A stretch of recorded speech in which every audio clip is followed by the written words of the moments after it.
Hey, it's Chris Allingham with the Virtual Warrior Bullet, here to talk to you today about the FoodSaver and how you can use it with barbecue. You know, I live in a household where there's just two of us, and pretty much no matter what I cook, I almost always have leftovers. And especially when I cook something like pork butt or brisket, I have a lot of leftover meat. And my wife and I just can't eat it quickly enough before it spoils. So I need to put some in the freezer. And that's where the FoodSaver comes in. The FoodSaver lets you vacuum pack your leftover meat so that it will not get freezer burned in the freezer, and it will last not only weeks but months and months with no freezer burn. So I can go into the freezer and pull out a package of brisket or pork butt 6 months from now, and it's just about as good as the day I put it into the freezer. So the FoodSaver is, for those who don't know, it's a vacuum sealing system, and basically all it does is it removes air from around your food, helps extend the life and the freshness of your food. In fact, that's oftentimes what you see in commercial products. If you're familiar with a brisket that comes in cryovac, pork butt that comes in cryovac, even a lot of consumer products like coffee, or even some things like Pringles, you know, these containers are vacuum packed. That's why they have that sort of concave sealer on the top, seal on the top of the package, that when you open it up it kind of goes and the air rushes in. Those are all vacuum sealed products. And so the FoodSaver is really a way for you to do this at home with things you have around the house. Anything that you put in a FoodSaver that's a fresh meat or cooked meat still has to be refrigerated or frozen. You can't just throw it up in the shelf. But it does help extend the life and the quality, the freshness of the meats that you seal with it. Now you can seal cooked meat, so anything you've barbecued, you can put in a FoodSaver bag and seal it up. Or you can also save and vacuum pack your fresh meat that you buy. So if you get a good deal on tri-tip, let's say, at the warehouse store, you can take those fresh pieces of meat, you can vacuum pack them, and I even trim them up, get them all ready to go except for my seasoning, and then I vacuum pack them and I freeze them, and then whenever I need to make a tri-tip or some other cut, I pull it out, let it thaw, it's ready to go. Just season it and cook it.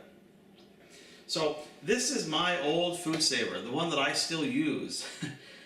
It's about 15 years old, I think. Back in the day, I think it cost me close to $150. Maybe it was $130. It's still going strong. This is the one I use all the time. I just keep buying additional supplies, and it just keeps going and going and going. This is a brand new FoodSaver. This one came from Costco.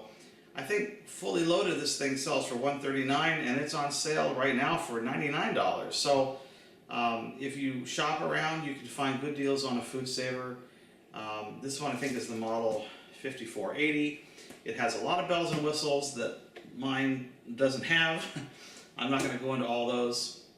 There's just some things here that are more convenient about the old model, but they basically work the same way.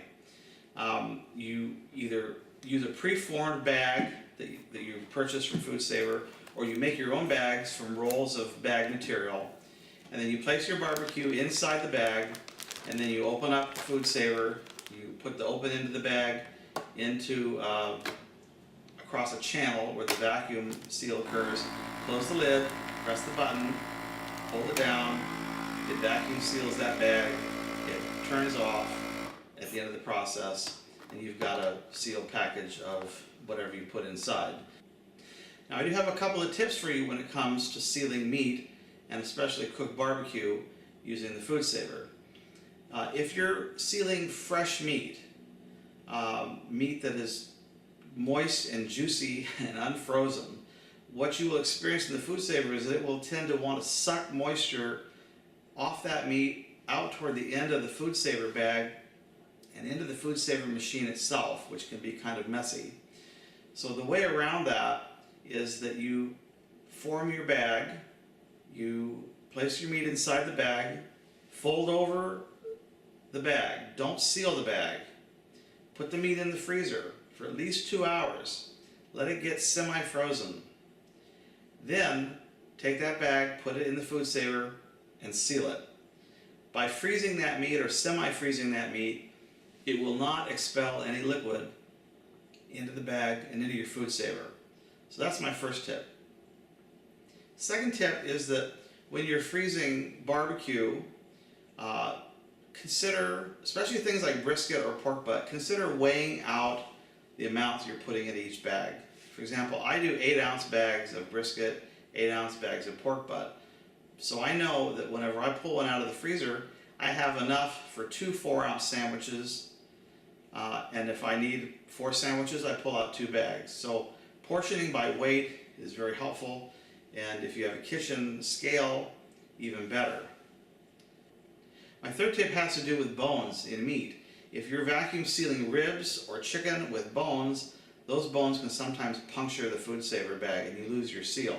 So what you want to do is take a piece of paper towel, fold it over, and apply it along the edge of those rib bones or any problematic bones on a piece of chicken.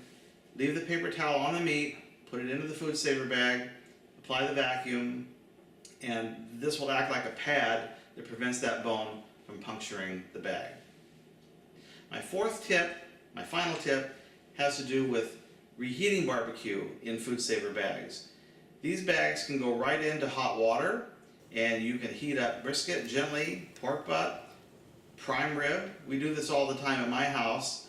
We cook a large prime rib, we seal slices as individual servings, and then you can take that bag directly from the freezer and drop it into a pot of simmering hot water, or you can let the bag thaw out in the refrigerator first and then put it into warm water and just gently heat the content until it's warm to your liking. You don't have to microwave it, you don't have to take it out of the bag, leave the bag sealed, put it in the warm water, and you've got nicely reheated barbecue or prime rib. I hope those tips help when it comes to using a FoodSaver. If you don't have one, you really should. It's really probably your best friend when it comes to dealing with leftover barbecue. Take care, everybody. We'll see you next time. Bye-bye.